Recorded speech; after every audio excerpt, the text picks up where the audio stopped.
সুপ্রিয় শিক্ষার্থীরা, আপনাদের ভেক্টরের অগ্রযাত্রায় সকলকে সুস্বাগতম। আপনাদের শারীরিক এবং মানসিক সুস্বাস্থ্যতা কামনা করে আমি আমার প্রথম পদক্ষেপে অগ্রসর হচ্ছি। তো আমরা যারা একাদশ এবং দ্বাদশ শ্রেণীর পদার্থবিজ্ঞানের বিভিন্ন বিষয় নিয়ে অধ্যয়ন করি বা করছি, তারা নিশ্চয়ই এই বিষয়ে অবগত যে আমরা ক্যালকুলাস বেসড ফিজিক্স অধ্যয়ন করি। তো আমরা যখন পদার্থবিজ্ঞান করি, আমরা মূলত বিভিন্ন জ্যামিতিক এবং ভৌত সমস্যা থেকে উদ্ভূত গাণিতিক সমীকরণ নিয়ে ডিল করি, এবং ভেক্টর এই সমস্ত গাণিতিক সমীকরণের মোস্ট কনসাইজ নোটেশন প্রোভাইড করে। অনেক সময় বলা হয়ে থাকে যে ফিজিক্সের মোস্ট রিওয়ার্ডিং একটা ল্যাঙ্গুয়েজ হচ্ছে ভেক্টর, কেননা এই যে বিভিন্ন জ্যামিতিক এবং ভৌত যে গাণিতিক সমীকরণ, এই সমীকরণের যদি একটা মেন্টাল ইমেজ তুমি তৈরি করতে চাও, তাহলে তোমার একটি আবশ্যিক ম্যাথমেটিক্যাল টুল হচ্ছে ভেক্টর। বলে রাখা ভালো যে আমরা আসলে এই যে প্রকৃতির বিভিন্ন ঘটনা বা ফেনোমেনন, আমরা এগুলাকে গাণিতিক সমস্যা বলে অভিহিত করি কেন? তো এটা জেনে রাখা ভালো যে প্রকৃতি ঘটনা ঘটায়। যেমন আমি যদি একটা বস্তুকে উপর থেকে মুক্তভাবে পড়তে দেই, তাহলে বস্তুটা উপর থেকে নিচে পড়বে, এটা প্রকৃতিগত ঘটনা। কিন্তু আমরা যারা বিজ্ঞান নিয়ে অধ্যয়ন করি, তারা যদি এই ঘটনাটাকে বুঝতে চাই, তাহলে আমরা সর্বদাই চেষ্টা করি এটাকে গাণিতিকভাবে বোঝার। এবং গাণিতিকভাবে বোঝার অর্থ হলো এই যে আমরা বিষয়টা কি বা পুরো বস্তুটার গতিটাকে গাণিতিকভাবে বিশ্লেষণ করার চেষ্টা করব। কিরকম? যে আমি কত উচ্চতা থেকে বস্তুটাকে ফেলতেছি, এবং বস্তুটা কত সময় পর মাটিকে আঘাত করবে, এবং বস্তুটি মাটিকে কি বলে আঘাত করবে, বিভিন্ন ওই গতি সম্পর্কিত রাশি নিয়ে আমরা পরিমাপ করি, আলোচনা করি। তাই আমরা বিভিন্ন প্রকৃতিগত ঘটনাকে আমরা গাণিতিক সমস্যা বলে অভিহিত করি। তো আমরা যেখানে ছিলাম যে আমরা পদার্থবিজ্ঞান যখন অধ্যয়ন করি, আমরা অধিকাংশ ক্ষেত্রে করি বিভিন্ন আমরা গাণিতিক সমস্যা ডিল করি। তো এই যে গাণিতিক সমস্যাসমূহ, আমরা সমস্যার সমাধান বের করার জন্য আমরা প্রথম যে অ্যাটাক দেই এই গাণিতিক সমস্যাটাকে, এই অ্যাটাকটা মূলত দেই হচ্ছে বিভিন্ন ম্যাথমেটিক্যাল টুলস অথবা হচ্ছে বিভিন্ন টার্মিনোলজি ইউজ করে। তাই আমরা কোনো একটি গাণিতিক সমীকরণ বা কোনো একটি গাণিতিক সমস্যার সমাধান করতে গেলে অবশ্যই আমরা ওই সমস্যার সমাধানের জন্য যে সমস্ত গাণিতিক টুলস প্রয়োজন, যে সমস্ত টার্মিনোলজি প্রয়োজন, সেই সমস্ত গাণিতিক টুলস বা টার্মিনোলজি সম্পর্কে সুস্পষ্ট ধারণা আবশ্যক। এবং আমাদের পদার্থবিজ্ঞানের প্রায় অধিকাংশ গাণিতিক সমস্যার সমাধানে যেহেতু ভেক্টর ম্যাথমেটিক্যাল টুলস হিসেবে ইউজ হয়, তাই আমাদের ভেক্টর সম্পর্কে ধারণা সুস্পষ্ট আবশ্যক। তো আমরা আমাদের বর্ণনাকে বা ভূমিকাকে দীর্ঘায়িত না করে আমাদের মূল আলোচনায় আসি। তো মূল আলোচনায় আসার আগেই তথাকথিত নিয়মে আমরা প্রথম যে বিষয়টা নিয়ে আলোচনা করব, সেটি হচ্ছে রাশি কি। তোমরা নিশ্চয়ই জানো যে কোনো একটি ভৌত বস্তু বা অবজেক্ট বা কোনো একটি ফিজিক্সের সিস্টেম, সেই সিস্টেমের যেই সমস্ত ভৌত বৈশিষ্ট্য মেজার করা যায় বা পরিমাপ করা যায় একটা সুনির্দিষ্ট নিয়মে, সেই সমস্ত ভৌত বৈশিষ্ট্যকে রাশি বলে। যেমন আমি যদি আমাকে একটি অবজেক্ট হিসেবে চিন্তা করি, তাহলে আমার কিছু ভৌত বৈশিষ্ট্য আছে যা আমরা পরিমাপ করতে পারবো, এবং কিছু ভৌত বৈশিষ্ট্য আছে যা আমি মেজার করতে পারবো না। যেমন আমার ভর, আমার দৈর্ঘ্য, আমার আয়তন, আমার শরীরের তাপমাত্রা, এই বিষয়গুলা, এই ভৌত বৈশিষ্ট্যগুলো আমি পরিমাপ করতে পারবো। কিন্তু আমার যে কিছু ফিজিওলজিক্যাল প্রপার্টি আছে, যেমন আমার সুখ, আমার দুঃখ, আমার হাসি, এই বিষয়গুলো আমি মেজার করতে পারবো না। তাই এই বিষয়গুলোকে আমরা রাশি বলি না। এবং তোমরা নিশ্চয়ই জানো যে দিকের উপরে ভিত্তি করে রাশি দুই প্রকার, একটা হচ্ছে স্কেলার রাশি, আরেকটা হচ্ছে ভেক্টর রাশি। এবং তোমাদের পাঠ্য বইয়ে যে স্কেলার এবং ভেক্টর রাশির সংজ্ঞা প্রদান করা আছে অনেকটা এরকম, যে যেই সমস্ত রাশির পরিপূর্ণতা জ্ঞাপনের জন্য কিংবা পরিপূর্ণভাবে ব্যাখ্যা এবং বর্ণনার জন্য শুধু মানই যথেষ্ট, দিকের কোনো আবশ্যকতা নেই, সেই সমস্ত রাশিকে বলা হচ্ছে স্কেলার রাশি। যেমন ভর, তাপমাত্রা, দৈর্ঘ্য, সময়, এই রাশিগুলো হচ্ছে স্কেলার রাশি। আর ভেক্টর রাশি হচ্ছে সেই সমস্ত রাশি, যেই সমস্ত রাশি হচ্ছে পরিপূর্ণতা জ্ঞাপনের জন্য অথবা পরিপূর্ণভাবে ব্যাখ্যা এবং বর্ণনা করার জন্য শুধু মান নয়, দিকও আবশ্যক, স্থানিক দিক আবশ্যক, সেই সমস্ত রাশিকে আমরা বলি ভেক্টর রাশি। যেমন বল, বেগ, ত্বরণ, ভরবেগ, কৌণিক ভরবেগ, এই বিষয়গুলো হচ্ছে, এই রাশিগুলা হচ্ছে ভেক্টর রাশি। তবে অনেকে একটা ভুল সংজ্ঞা প্রদান করে, প্রায় সময় দেখা যায় যে বলা হয় যেই সমস্ত রাশির মান আছে কিন্তু দিক নাই, সেই সমস্ত রাশিকে বলা হয় স্কেলার রাশি, এবং যেই সমস্ত রাশির মান এবং দিক উভয়ই আছে সেই সমস্ত রাশিকে বলা হচ্ছে ভেক্টর রাশি। তো সংজ্ঞাটা প্রায় সম্পূর্ণ ভুল। যেই সমস্ত রাশির মান এবং দিক আছে তারাই যে ভেক্টর রাশি হবে বিষয়টা এমন না। তো ভেক্টর রাশি কোনগুলো রাশি এটাকে যদি সহজভাবে চেনার একটা উপায় বের করা যায়, তাহলে আমি একটা সহজ উদাহরণ দিয়ে বোঝানোর চেষ্টা করি। তোমরা নিশ্চয় জানো যে 2 এর সাথে 2 যোগ করলে হয় 4। তো এই যে 2 এর সাথে 2 যোগ করলে যে তুমি 4 করছো, তুমি যোগ করছো, তুমি যোগ কোন নিয়মে করছো? যখন এই প্রশ্নটা আসে মাথায় হাত পড়ে যায়। কিন্তু বিষয়টা হচ্ছে এই যোগটা তুমি একটা নির্দিষ্ট নিয়মে করছো, যে নিয়মটাকে আমরা বলি অর্ডিনারি অ্যালজেব্রা, তাই নয় কি? তাহলে আমরা বুঝতেছি যে আমাদের অ্যালজেব্রা বা বীজগণিতের প্রকারভেদ রয়েছে। আমরা মূলত বীজগণিতে 2 ভাগে ভাগ করতে পারি, একটা হচ্ছে অর্ডিনারি, অ্যালজেব্রা, আর 2 নম্বর হচ্ছে ভেক্টর অ্যালজেব্রা। যেমন তুমি দেখছো কি 2 এর সাথে 2 যোগ করলে 4 হয়, কিন্তু তুমি যদি একটা রশি চিন্তা করো, ধরো এটা একটা রশি, তোমার কোন এক বন্ধু এদিকে তাকে 10 নিউটন বলে টানতেছে এবং তুমি ঠিক তার বিপরীত দিকে 5 নিউটন বলে টানতেছো। তাহলে তুমি যদি সাধারণভাবে চিন্তা করে বলো যে তাহলে এই রশির উপরে নিট কার্যকর বল কতটুকু, এখন তুমি যদি অর্ডিনারি অ্যালজেব্রা ব্যবহার করে দুইটা বলের যোগফল করো, তাহলে কিন্তু তুমি ভুল অ্যান্সার দিবা। কেননা এই পুরো রশিটার উপরে নিট কার্যকর বল হচ্ছে 5 নিউটন, কারণ এখানে দিক একটা ম্যান্ডেটরি বিষয় হিসেবে কাজ করতেছে। তাই আমরা যোগ, বিয়োগ বা গুণ যখন করব, আমরা ভেক্টর একটা নতুন অ্যালজেব্রা চলে আসে, আমরা এই ভেক্টর অ্যালজেব্রা মেনে করব। তাই ভেক্টর রাশি হচ্ছে সেই সমস্ত রাশি, যেই সমস্ত রাশির যোগ ভেক্টর বীজগণিতের নিয়ম মেনে করতে হয়, সাধারণ বীজগাণিতিক নিয়মে করা যায় না। যেমন তুমি যদি তড়িৎ প্রবাহের কথা চিন্তা করো, তুমি নিশ্চয় জানো যে তড়িৎ প্রবাহ সর্বদাই প্রচলিত নিয়ম অনুযায়ী উচ্চ বিভব থেকে নিম্ন বিভবের দিকে। তাহলে নিশ্চয়ই তড়িৎ প্রবাহ একটা ভেক্টর রাশি মনে হচ্ছে, কেননা উচ্চ বিভব থেকে নিম্ন বিভবের দিকে দিক আছে। কিন্তু না, তড়িৎ প্রবাহ একটি স্কেলার রাশি। কেন? কেননা তুমি যদি একটি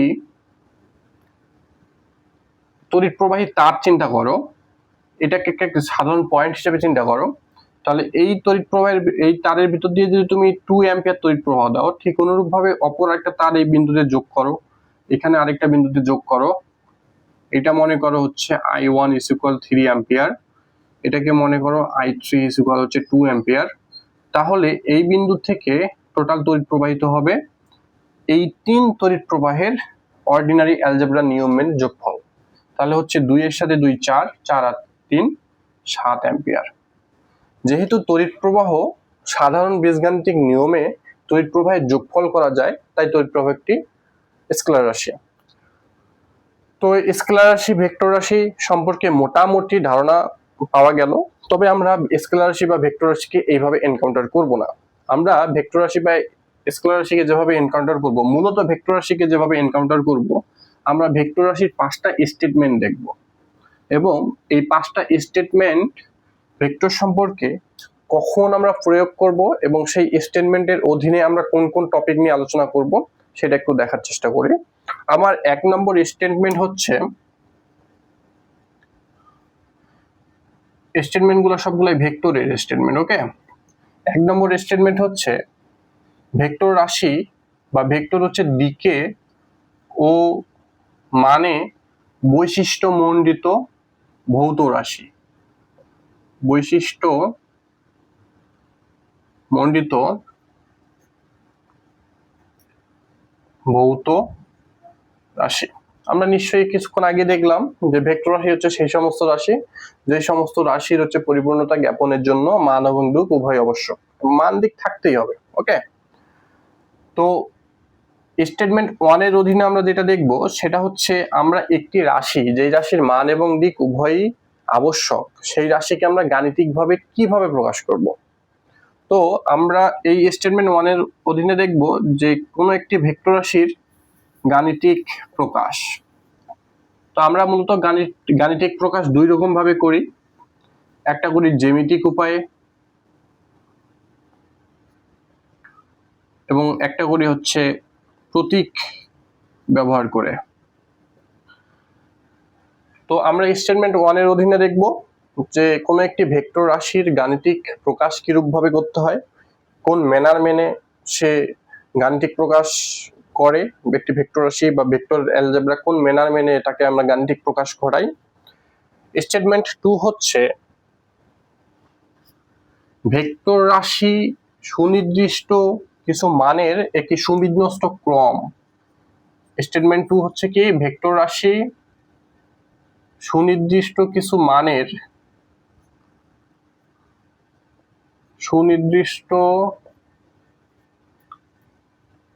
মানের সুবিন্যস্ত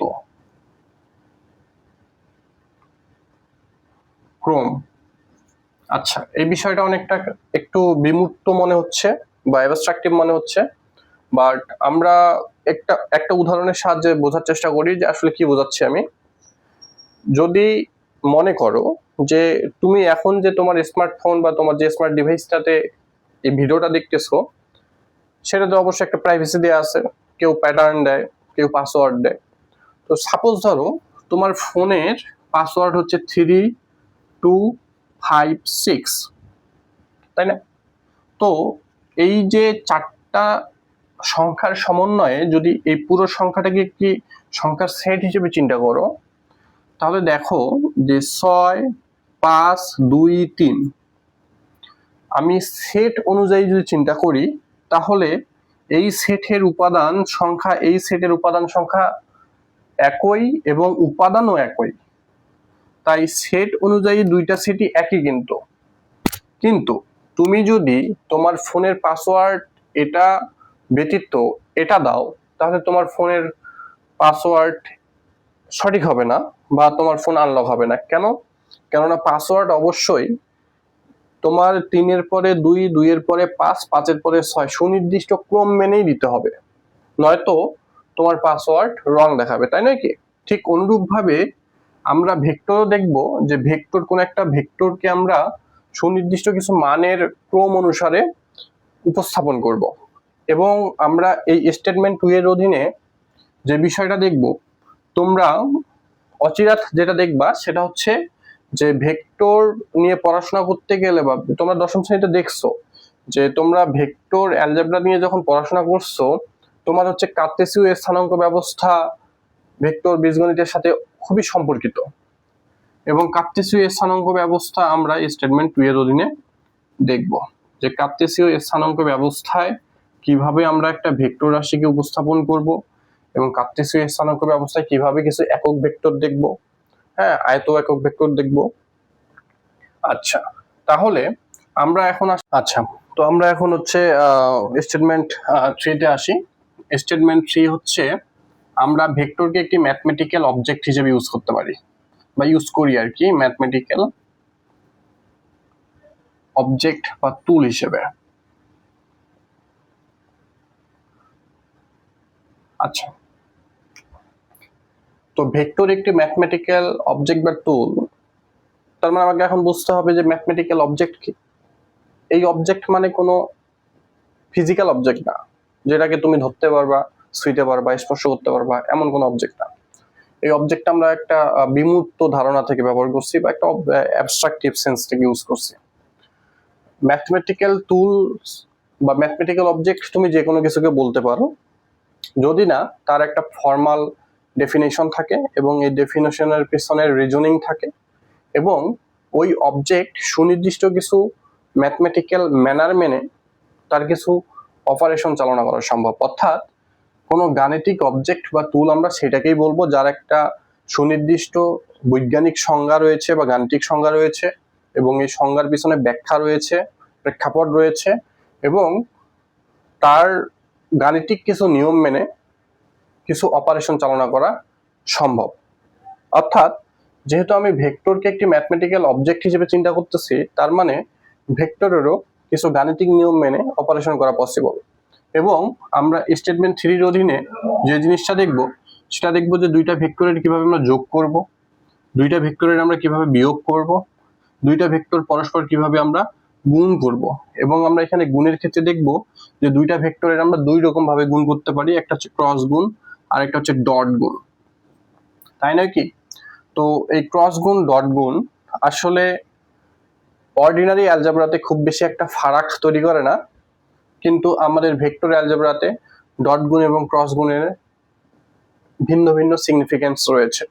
যেমন আমরা জেনারেলি, যদিও কোনো ধরাবাঁধা নিয়ম নয়, আমরা অর্ডিনারি অ্যালজেব্রাতে যেটা করি সেটা হচ্ছে দুইটা নির্দিষ্ট কিছু সংখ্যা বা মানের করি ক্রস গুণ। কিন্তু যদি একটা বীজগাণিতিক পদের সাথে কোনো একটা সংখ্যা গুণ করি তাহলে করি হচ্ছে ডট গুণ, অথবা দুইটা যদি বীজগাণিতিক পদের সাথে গুণ করি তাহলে করি ডট গুণ। যদিও এটা সুনির্দিষ্ট কোনো ধরাবাঁধা নিয়ম নয়, তবে এটাই আমরা অধিকাংশ ক্ষেত্রে দেখি। কিন্তু আমাদের যে ভেক্টর রাশির ডট গুণ এবং ক্রস গুণের ভিন্ন ভিন্ন তাৎপর্য রয়েছে। আবার আমরা দেখব যে আমরা দুইটা ভেক্টর রাশির কখনোই ভাগ করতে পারি না, দুইটা ভেক্টর রাশির ভাগ কখনোই নির্ণয় করা পসিবল না, আনডিফাইন্ড হয়ে যায়। কেন হয়ে যায় সেটারও আমরা বিস্তারিত ব্যাখ্যা দেখব স্টেটমেন্ট 3-র অধীনে, অর্থাৎ যখন আমরা ভেক্টরকে একটা ম্যাথমেটিক্যাল টুলস হিসেবে ইউজ করব। আচ্ছা, এবার আসি আমরা স্টেটমেন্ট 4-এ। স্টেটমেন্ট 4 হচ্ছে আমরা ভেক্টর রাশি, এই ভেক্টর রাশির একটা অপারেটর হিসেবে ভেক্টর রাশিকে ইউজ করতে পারবো, বা ভেক্টরকে আমরা অপারেটর হিসেবে ইউজ করতে পারি। তো ভেক্টর রাশি হচ্ছে অ্যাজ অ্যান অপারেটর।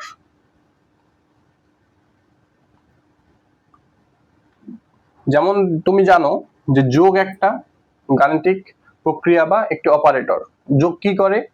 দুইটি নির্দিষ্ট কিছু মান নেয়, মান নিয়ে একটি আউটপুট দেয়। অর্থাৎ এই অপারেটরটা দুইটা ইনপুট নেয়, ইনপুট নিয়ে একটা নির্দিষ্ট আউটপুট দেয়। ঠিক অনুরূপভাবে আমরা হচ্ছে ভেক্টরকেও অপারেটর হিসেবে ইউজ করব, এবং আমরা দেখব যে কিভাবে ভেক্টর অপারেটর হিসেবে ইউজ হয়ে একটি ভেক্টর ফিল্ডকে স্কেলার ফিল্ডে রূপান্তর করতে পারে।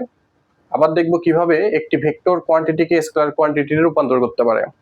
অর্থাৎ আমরা ভেক্টরকে অপারেটর হিসেবে ইউজ করব মূলত একটা ফর্ম থেকে অন্য একটা ফর্মে রূপান্তর করার জন্য বা ট্রান্সফর্ম করার জন্য। আমরা এই স্টেটমেন্ট 4-এর অধীনে দেখব ভেক্টর ক্যালকুলাস,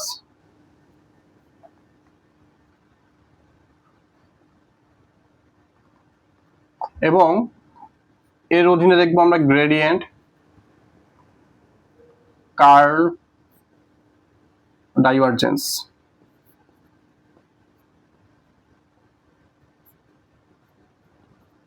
তাহলে আমরা স্টেটমেন্ট 4-এর অধীনে আমরা ভেক্টরকে একটি অপারেটর হিসেবে ইউজ করব, এবং এই স্টেটমেন্ট 4-এর অধীনে আমরা ভেক্টর ক্যালকুলাস নিয়ে আলোচনা করব, এবং কার্ল, গ্রেডিয়েন্ট এবং ডাইভারজেন্স নিয়ে আমরা একটু বিস্তারিত আলোচনা করার ট্রাই করব।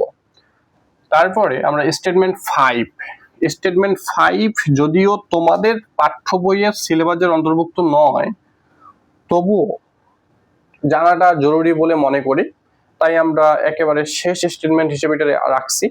যেটা হচ্ছে স্টেটমেন্ট 5 হচ্ছে ভেক্টর একটি ওয়ান র্যাঙ্ক টেনসর। তোমরা নিশ্চয়ই টেনসর নামটা শুনছো। তো টেনসরও হচ্ছে রাশির মধ্যে পড়ে। যেমন তোমরা অনেক বইয়ে দেখবা যে রাশি মূলত দিকের উপরে ভিত্তি করে 3 রকম, একটা হচ্ছে স্কেলার, একটা হচ্ছে ভেক্টর, আর একটা হচ্ছে টেনসর। যদিও টেকনিক্যালি তুমি সমস্ত রাশিকেই টেনসর বলতে পারবা, র্যাঙ্ক ভেদে আর কি। যেমন আমরা যে স্কেলার রাশি স্কেলার রাশি হচ্ছে 0 র্যাঙ্কের টেন্সর, যেমন ভেক্টর রাশি হচ্ছে 1 র্যাঙ্কের টেন্সর, যেমন ম্যাট্রিক্স অথবা হচ্ছে ইনার্শিয়া হচ্ছে 2nd র্যাঙ্কের টেন্সর। তো আমরা টেন্সর নিয়ে আলোচনা করব, একটু খুব বেশি আলোচনা করব না, তবে জাস্ট এখন একটু সংক্ষেপে বলি যে টেন্সরও হচ্ছে একটা ভৌত রাশি, কিন্তু সেই সমস্ত ভৌত রাশি, যে সমস্ত ভৌত রাশির মান তো দরকার বা মান তো আছে, কিন্তু দিক আছে একাধিক। যেমন আমরা ভেক্টর রাশির কি দেখছি, একটা দিক দেখছি, কিন্তু আমরা টেন্সরে দেখব যে একাধিক ডিরেকশন থাকতে পারে। এবং আমরা টেন্সর রাশি মূলত আইডেন্টিফাই করি দিকের উপর ভিত্তি করে না, আমরা টেন্সর রাশি মূলত আইডেন্টিফাই করি ইন্ডেক্সের উপর ভিত্তি করে। তো আমরা দেখবো যে টেন্সর রাশির ইন্ডেক্স কোনটা, বা টেন্সর রাশির হচ্ছে ইন্ডেক্স আসলে কি বোঝায়। ওকে, তো আমরা তাহলে টোটাল 4টা এবং সর্বমোট 5টা, মানে টোটাল 5টা, বাট যে পঞ্চমটা তোমাদের সিলেবাসের বহির্ভূত, বাট প্রথম 4টা স্টেটমেন্ট হচ্ছে তোমার সিলেবাসের অন্তর্ভুক্ত। তো আমি স্টেটমেন্ট তার অধীনে টপিক গুলা সাজাইছি কেন, কেননা তোমাকে শুরুতেই বলছি যে আমরা ভেক্টরকে মূলত ব্যবহার করি বিভিন্ন পদার্থবিজ্ঞানের গাণিতিক সমস্যার সমাধানের জন্য। তাই আমরা কি ধরনের সমস্যাকে কাউন্টার করতেছি সেইটার উপরে ভিত্তি করে আমরা কোন স্টেটমেন্টের কোন টপিকটা ইউজ করব সেটা মূলত ব্যবহার করা হয়। যেমন আমরা স্টেটমেন্ট 1 এর অধীনে দেখছি যে আমরা কিভাবে একটি ভেক্টর রাশিকে জ্যামিতিক উপায়ে অথবা হচ্ছে আমরা কিভাবে প্রতীকের সাহায্যে প্রকাশ করতে পারি। আমরা স্টেটমেন্ট 2 এ দেখছি যে ভেক্টর রাশি মূলত হচ্ছে একাধিক মানের ক্রম, এবং এই ক্রমটা সুবিন্যস্ত, এবং সেখান থেকে দেখবো আমরা হচ্ছে কার্তেসীয় স্থানাঙ্ক ব্যবস্থার রিপ্রেজেন্টেশন, যে একটি ভেক্টর রাশিকে কিভাবে কার্তেসীয় স্থানাঙ্ক ব্যবস্থায় রিপ্রেজেন্ট করা যায়।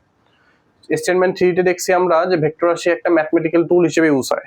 যেহেতু ম্যাথমেটিক্যাল অবজেক্ট হিসেবে ইউজ হয় বা টুল হিসেবে ইউজ হয়, তাই ম্যাথমেটিক্যাল এই অবজেক্টের কিছু গাণিতিক অপারেশন সম্ভব, এবং তার অধীনে আমরা দেখবো ভেক্টর রাশি যোগ বিয়োগ গুণ এবং কেন ভাগ সম্ভব নয় সেটাও দেখবো। এবং এই যোগের অধীনে আবার দেখবো উপাংশে বিভাজন, আবার যোগের কিছু সূত্র দেখবো। মূলত যোগের সূত্র একটাই, সাধারণ সূত্র, এবং সাধারণ সূত্র থেকে কিভাবে এই সাধারণ সূত্রকে মডিফাই করে ত্রিভুজ সূত্র, বহুভুজ সূত্র, সামান্তরিক সূত্র আসে, এবং কিভাবে এই সূত্রগুলো অ্যাপ্লাই করে আমরা একাধিক ভেক্টরের লব্ধি নির্ণয় করব বা লব্ধির দিক নির্ণয় করব, এগুলা দেখব। আবার হচ্ছে স্টেটমেন্ট 3 এর অধীনে আমরা নদী নৌকার অঙ্ক দেখব। স্টেটমেন্ট 3 এর অধীনে আমরা আপেক্ষিক বেগ অর্থাৎ হচ্ছে ছাতা বৃষ্টির অঙ্ক দেখব। আবার স্টেটমেন্ট 4 এর অধীনে আমরা দেখব ভেক্টর ক্যালকুলাস, আবার হচ্ছে দেখব ভেক্টর ক্যালকুলাসের যে টপিক অর্থাৎ ডাইভারজেন্স, গ্রেডিয়েন্ট কার্ভ। তো আমরা step by step from basic to advance আমরা মোটামুটি আলোচনা করার চেষ্টা করব। এবং যেহেতু আমার প্রথম ক্যামেরার সামনে কথা বলা, তো আমার কথাবার্তা অনেকটা এলোমেলোও লাগতে পারে বা অগুছালোও লাগতে পারে, তবে আমি সর্বাধিক চেষ্টা করব যেন গুছালোভাবে ক্লাসটা নিতে পারি। তো আমি এভাবে স্টেপ বাই স্টেপ প্রত্যেকটা স্টেটমেন্টের অধীনে প্রত্যেকটা টপিককে এবং আলাদা আলাদা ভিডিও আকারে দিব এবং সুনির্দিষ্ট করে প্লে লিস্ট করব। এবং আমি সর্বাধিক চেষ্টা করব 10 থেকে 15 দিনের মধ্যেই ভেক্টরের যে টপিক, এই ভেক্টরের টপিকগুলো ক্লিয়ার করার। তো ভিডিও 1 আলোচনা 1 নম্বর, এটা যদিও প্রারম্ভিক আলোচনা ছিল। তো প্রারম্ভিক আলোচনার আজকে এই পর্যন্তই। আমি অতি শীঘ্রই পরের ভিডিওগুলো আপলোড করার চেষ্টা করব। ধন্যবাদ।